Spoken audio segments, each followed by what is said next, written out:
aí, meus amigos? Bom ou não? Cara, já viu o Dilma falando muita bobagem, mas dessa vez ele se superou, ó. Parabéns. Dilma descobriu de quem é a culpa pela fome no Brasil. E se nesse país a gente produz alimento demais e tem gente com fome, significa que alguém está comendo mais do que deveria comer. Como se não bastasse o Dilma dizendo que a classe média ostenta pra caramba com 2 TVs em casa, agora pode ser que seja ditado pra população a quantidade de comida que ela pode consumir. Não eles, só a gente. Porque essa é a maravilha dos políticos de esquerda, né? É socialismo pro povo e capitalismo pra eles. É, meu amigo, o Dilma tem um relógio de quase 90 mil reais. Quantas picanhas será que dá pra comprar com esse valor, hein? E aqui, vocês perceberam que, com o Bolsonaro fora do Brasil, não estando aqui pra ser atacado pelo Dilma, as tragédias verbais dessa galera estão muito mais claras e muito mais nítidas? E assim, eu juro pra vocês que a primeira coisa que passou pela minha cabeça foi colocar nesse vídeo do Dilma a foto do Flávio Dino de shortinho. Mas eu não sou louca, né? Porque isso aí não deve nem dar cadeia, sabe? Isso aí é direto pro paredão. Então, eu vou deixar no imaginário de vocês. E como o vídeo de hoje tá cheio de falas, momentos e exposes sensacionais com direito à teoria conspiratória baseada nas vozes da minha cabeça, separa a pipoca, fica confortável e bora lá!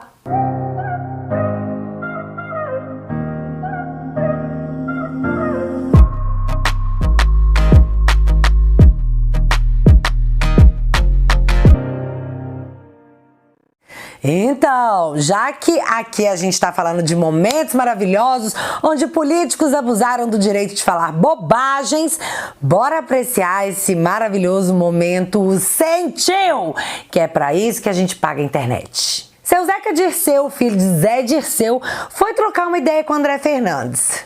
Bora ouvir esse diálogo maravilhoso. Que todos sejam punidos, inclusive nós estamos defendendo a tese sem anistia, enquanto alguns estão querendo passar pano para aqueles que tentaram dar um golpe. Deputado Zeca Dirceu, com todo respeito, mas é muita incoerência da sua parte falar e defender um sem anistia, quando na verdade o maior beneficiário aí da lei da anistia foi o seu pai, que se não fosse perdoado em 1979 ainda hoje estaria foragido.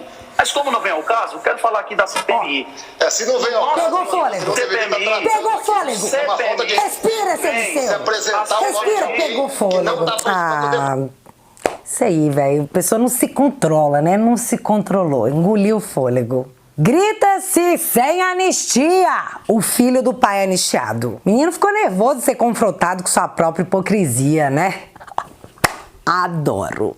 E, gente, eu tô muito ligada que o assunto do momento é sobre a tentativa de enfiarem na sua garganta que aumentar o imposto é uma coisa boa, né? É uma coisa maravilhosa. E eu poderia fazer um videozinho aqui comentando a quantidade de asneira que essa galera do Faz o L com pano na mão pra passar logo em seguida tá falando. Mas eu tô preparando um vídeo aqui pro YouTube aberto pra todo mundo, explicando de uma forma jamais antes explicada a questão do imposto.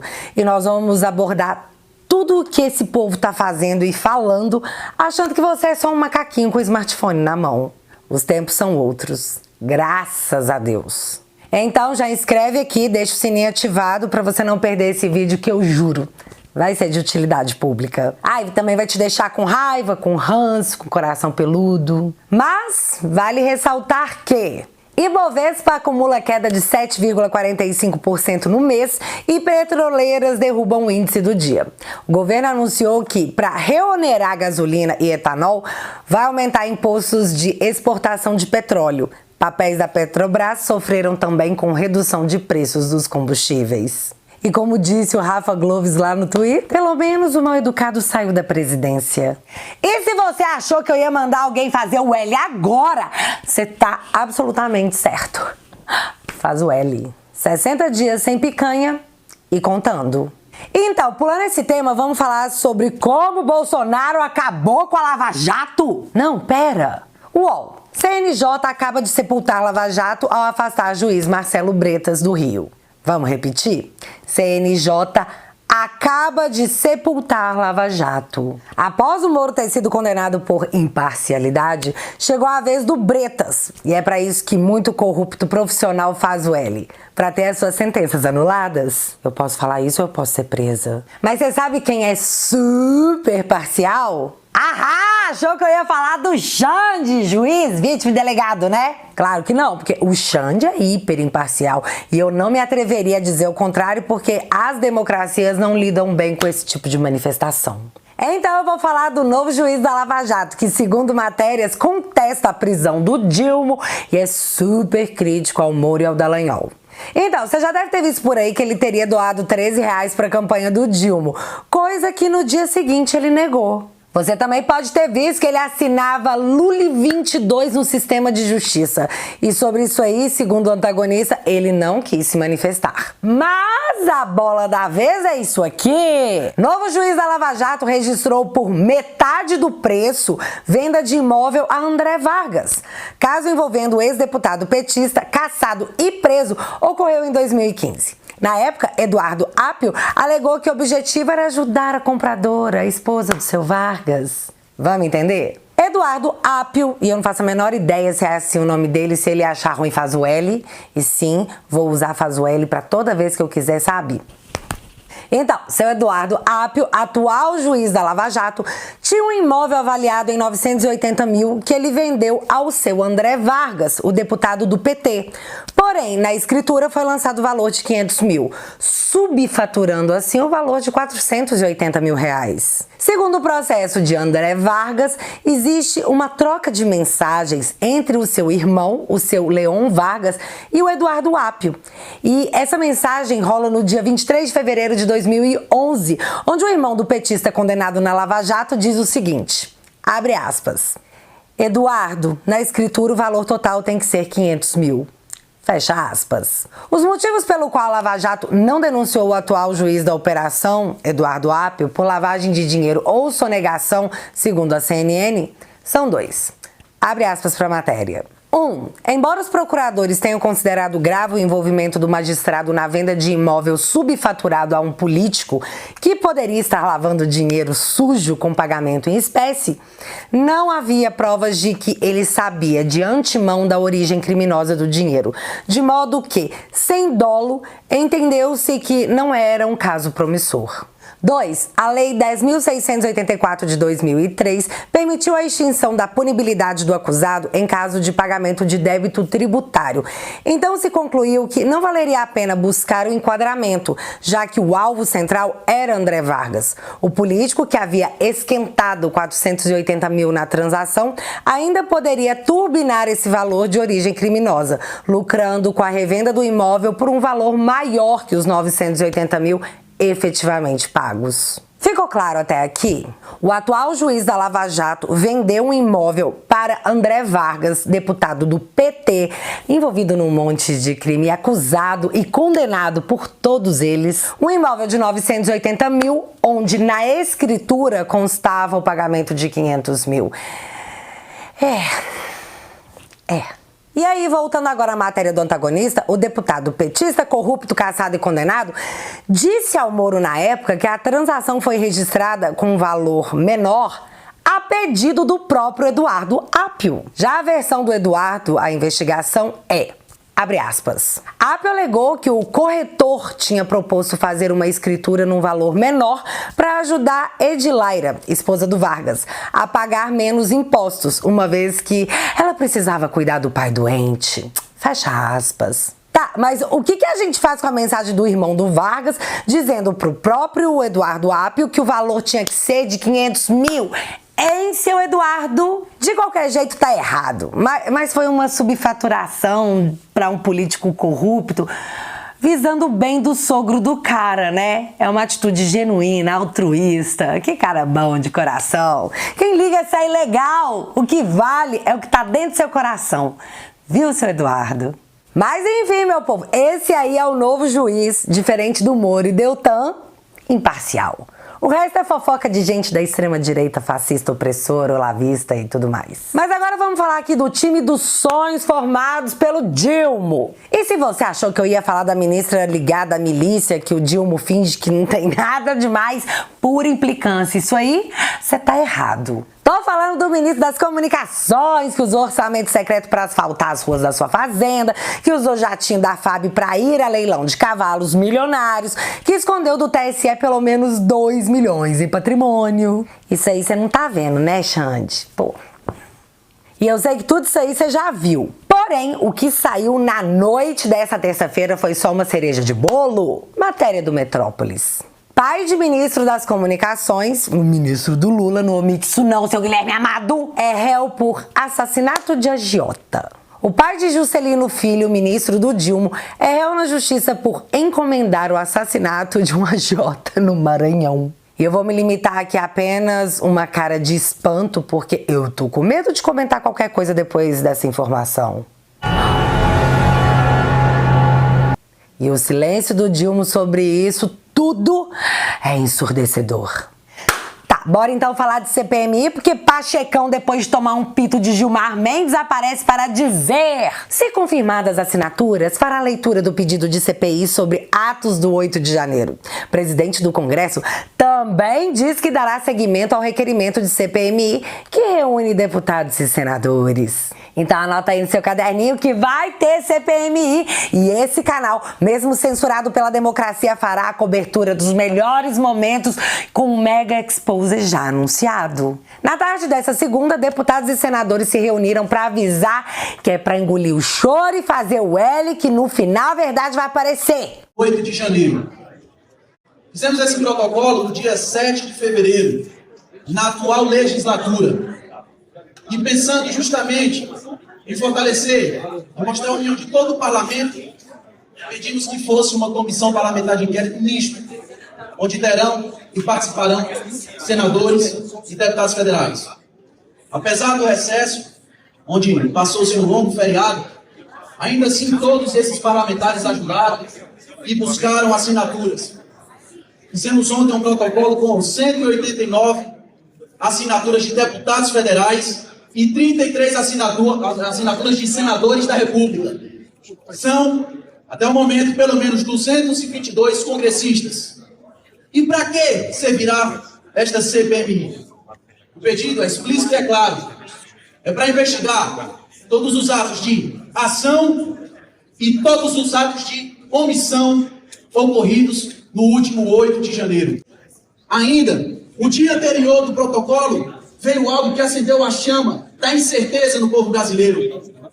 Vem o presidente da República e decreta sigilo nas imagens das câmeras de segurança do Palácio do Planalto no dia 8 de janeiro. E decide ceder apenas partes cortadas daquelas filmagens para a imprensa. Por que isso? Esses parlamentares aqui querem transparência. Esses parlamentares aqui lutam pela verdade. A suposta omissão do ministro da Justiça em relação à atuação nos atos foi levantada primeiro pela mídia, que além de apontar o dedo pro Flávio Dino, como, por exemplo, nessa matéria aqui do dia 13 de janeiro, exclusivo, Dino sabia, em ofício enviado a Ibanez na véspera do 8 de janeiro, ministro da Justiça e da Segurança Pública cita risco de ações hostis e danos às sedes dos poderes. Vamos só refrisar aqui o que é bastante óbvio. Ministro da Segurança Pública. Flávio Dino é o chefe da Segurança Pública, ou seja, cuidar da segurança pública é o trabalho dele. É para isso que você e eu pagamos o salário do ministro. Mas, claro, impossível. Mas não foi apenas uma possível omissão de Flávio Dino que foi levantada, já que a imprensa também levantou uma possível capivara do GSI. E uma das matérias dizia o seguinte: mensagens indicam que GSI minimizou o risco no 8 de janeiro. E nessa matéria eles mostram que tiveram acesso a um grupo de WhatsApp usado pelo GSI e as conversas mostram que eles tinham conhecimento que possíveis manifestantes tinham a intenção de invadir prédios públicos.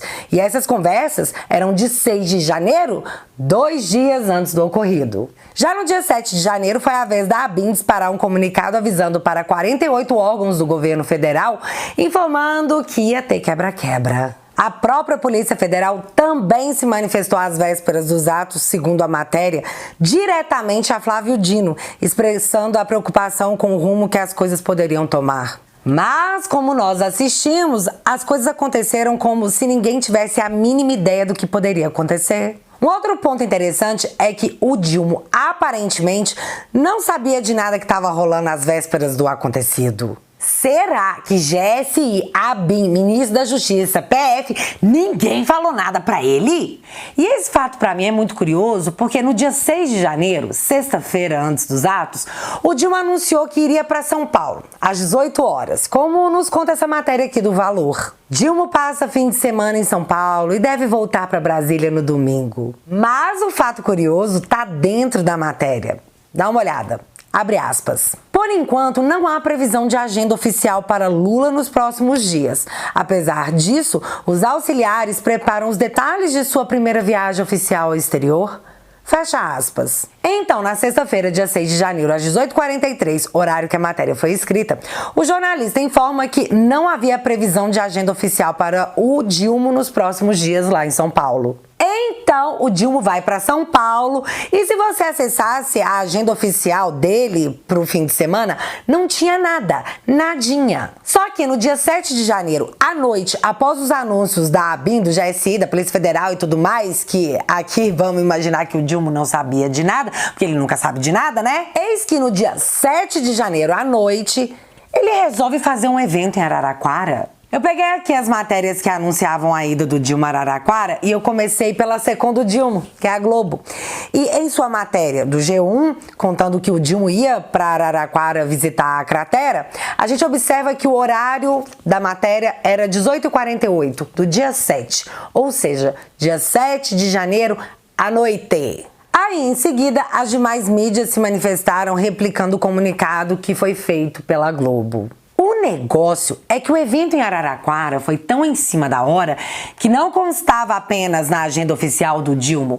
Os jornalistas também foram comunicados apenas na noite de sábado, do dia 7, que o Dilma estaria em Araraquara no dia 8. Uma jornalista me encaminhou um print de como a coisa foi feita. Na noite de sábado, dia 7, foi comunicado que as inscrições para cobrir o evento seriam feitas até às 10 da manhã do dia 8 e que as credenciais só poderiam ser retiradas do meio-dia à 1 da tarde, já que às 2h30 o Dilma estaria na tal cratera. Para você que está me assistindo, pode ser nada. Só que não é assim que os credenciamentos para coberturas e eventos acontecem. Aliás, a própria jornalista me relatou que isso nunca havia acontecido, algo tão relâmpago assim. Claro que eu jamais pensaria algo como, sei lá... Teve gente aí levantando teorias da conspiração, dizendo que o Dilma arrumou de última hora esse evento em Araraquara para ser filmado longe de Brasília no dia 8. Tipo, eu não tenho nada a ver com isso não, hein? Mas esse tipo de teoria conspiratória só seria possível se de fato o Dilma tivesse sido informado do que o GSI, a ABIN, a PF haviam relatado. E como ele nunca sabe de nada, provavelmente foi obra do acaso, sabe? Do nada ele teve um estalo e falou: cara, seria uma ótima ideia estar longe de Brasília no dia 8 com uma cobertura da imprensa? É óbvio que foi obra do anjo da guarda. Sim, claro. Vamos de mais um trecho do vídeo. No último 8 de janeiro. Muito tem se questionado por que mais de 1000 pessoas foram presas um dia após o ocorrido na Praça dos Três Poderes, em outro lugar que sequer era a cena do crime. Por que várias dessas pessoas se encontram há quase 2 meses presos? Qual é a situação dessas pessoas? Cadê a individualização da conduta? Pois bem, acontece que nós tivemos uma sucessão de atos, digamos, para eu não ser presa, controversos, vindos do ministro da Suprema Corte, como esses aqui, publicados pela própria mídia. Metrópolis. Sem defesa, extremistas presos no DF reclamam que direitos humanos são violados. Um grupo de aproximadamente 20 presos por atos antidemocráticos relata falta de assistência jurídica. Poder 360. OAB do DF pede para a STF detalhar processos contra presos em atos. Ordem diz que advogados encontram dificuldade para obter informações e apela para direitos humanos diante de superlotação. CNN, a OAB pede que presos em atos criminosos do dia 8 de janeiro sejam transferidos para cadeias fora de Brasília. De acordo com a OAB, o aumento abrupto nos números de detentos no complexo penitenciário da Papuda causou aumento no número de atendimentos de saúde, de escoltas, de atendimentos de advogados e de outras rotinas carcerárias. Poder 360. Alexandre de Moraes proíbe visitas a presos do 8 de janeiro. Em despacho enviado à Justiça do DF, ministro do STF afirma que só o seu gabinete tem autorização para permitir visitas. E prisão indiscriminada de extremistas preocupa, diz Nunes Marques, ministro do STF. Afirma que prisões pelo 8 de janeiro exigem identificação precisa e individualização de condutas. E aí vocês lembram que eu citei que o Gilmar Mendes deu um pito no Pacheco no início do vídeo, né? Eu falei isso pra vocês. O que rolou foi que o ex-protagonista do STF, porque não é mais Gilmar, seu Xande tomou seu lugar, lute por ele, deu 10 dias para que Pacheco respondesse o porquê não abriu a CPI, já que com o número de assinaturas atingidos, ela é aberta automaticamente de forma obrigatória. Gente, isso rolou na segunda durante o dia. Ou seja, vai ter CPMI graças ao Gilmar Mendes e é assim que o mundo não gira, ele capota. Sabendo que a Câmara já tinha um interesse maroto em jogar no ventilador dentro do Congresso, supostos, e sim, eu tenho que dizer supostos para não ser presa, abusos do magnânimo, do nada uma série de benevolências começaram a acontecer. Presta atenção. Alexandre de Moraes, do STF, mandou soltar 137 pessoas acusadas de participar dos atos do dia 8 de janeiro. E essa matéria, ela tá desatualizada, porque já são 173. Num dia proíbe visita, no outro libera quase 200 pessoas, quando fica sabendo que vai rolar uma CPI que colocou um alvo naquela cabecinha careca maravilhosa. Mas também, Moraes autoriza restituição de bens do ex-comandante da Polícia Militar do Distrito Federal. Ministro Xande considerou informações da PF de que as informações necessárias sobre o ato do dia 8 já havia sido extraída. Moraes libera perfis do PCO nas redes sociais. Partido de extrema esquerda havia chamado o ministro do STF de... Deus me livre de repetir isso aqui, viu? Misericórdia. Cê é louco! Repetir eu não repito não, mas vocês podem ler aqui o que era. Então, Xande impôs medida cautelar que proíbe a sigla de promover desinformação. Seu magnânimo, deixa eu te falar um negócio. Eu topo. Se o senhor me disser qual foi o conteúdo, o que foi que eu postei, que eu falei, que eu opinei, que desagradou vossa magnitude, eu faço trato de cuspe com C que eu não falo de novo. Não é assim que funciona nas democracias? Você proíbe alguém de falar, a pessoa tem que concordar e tem seus direitos devolvidos? Sério mesmo, seu Xande, eu topo. Mas primeiro eu preciso saber o que foi que eu falei, já que os meus advogados não conseguem acesso a nenhuma das decisões do senhor. Mas tá topado, viu? Pacote PCO, quero, só pra constar. Mas, nessa terça-feira, também rolou uma reviravolta muito doida no meio militar. E já que foi vazado um áudio do atual comandante do Exército, seu Tomás, dizendo um monte de coisas, eu vou pôr aqui porque entre elas tem o seguinte. Vamos escutar. A diferença nunca foi tão pequena, foi mínima. Mas, aí o cara fala assim, pô, general, mas teve fraude. Nós participamos de toda a fiscalização, fizemos relatório, fizemos tudo. Constatou-se fraude? Não.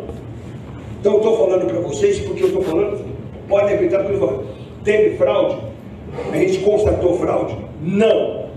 Ah, mas tinha coisa que a gente não pôde ver? Sim. Tinha coisa, por exemplo, ver o código-fonte era possível? Não. Por que não era possível? Porque ia levar uma montanha de tempo. Tá? Agora, esse mesmo processo eleitoral que elegeu o atual presidente e que não elegeu o ex-presidente, ele foi o mesmo processo eleitoral que elegeu majoritariamente um Congresso conservador. Elegeu majoritariamente governadores conservadores. Não dá para falar com certeza que houve qualquer tipo de irregularidade. Infelizmente foi o resultado que a maioria de nós, para a maioria de nós, foi desejado, mas aconteceu. Havia um entendimento, comandante em chefe do governo, que era comandante em chefe das Forças Armadas, que era o presidente da República, de que não era para mexer, que aquilo ali era legítimo, não teve nenhuma intercorrência de ninguém para nada, ninguém se manifestou, Justiça não se manifestou, Ministério Público não se manifestou, não teve nada, ninguém pediu para tirar e ficou lá, né? Certo? Eu falei de 1º de novembro até 31 de dezembro. Por que eu falei isso? Porque de 1º de janeiro até o dia 8 de janeiro, quem era o outro governo? É o atual governo. E de 1º a 8, qual foi a ordem que foi recebida para tirar? O pessoal na frente do quartel? Nenhuma. Não teve ordem. Então, por quê? A expectativa era que o movimento ia naturalmente ele ia se dissolver. O mais engraçado é que esse áudio tem mais de 1 hora de duração. E ele começa a conversa dizendo que não é pra ninguém gravar ele, que ele confiava em todo mundo que tava ali. E pá! Foi gravado exposto. Parece que o senhor tá meio embaixo com a galera, hein, seu Tomás? Muito triste uma coisa dessa, né? Mas logo após a divulgação desse áudio, nos deparamos com a seguinte matéria. Moraes atende PF e STF julgará militares que atuaram no 8 de janeiro. Ou seja, Alexandre decidiu que ele, Xande, já que ele é ministro do STF, vai poder julgar os militares. Mas eu já acostumei com esse tipo de matéria. Você ainda não? E assim, eu não pude deixar de lembrar dessa situação. STM, Supremo Tribunal Militar, diz que a ação contra Alexandre de Moraes é inconstitucional. Ministro do STM entendeu que a corte não tem competência para julgar ministro do STF. Mas o Alexandre acha que tem para julgar vocês. Situação chata, né?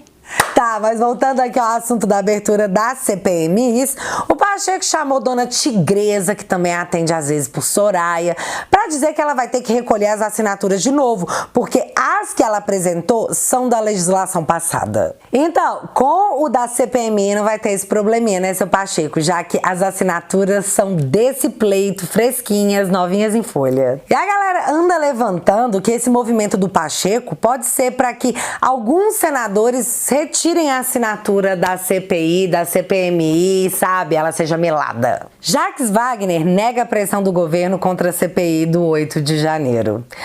Não vale a pena gastar energia, disse líder da gestão Lula no Senado. E o antagonista apurou que há sim orientação do governo pela retirada de assinaturas. E dentro da matéria, o próprio Jacques Wagner diz que não tem nada disso não, Dilma não tá pedindo pra galera retirar a assinatura, nada, lorota isso aí.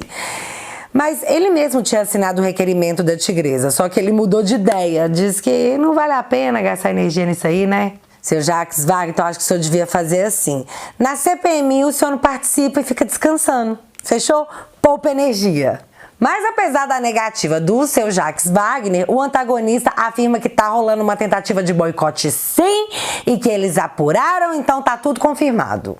E essa informação do antagonista bate com a matéria da Veja que diz: governo e aliados intensificam ações para minar CPIs sobre o 8 de janeiro.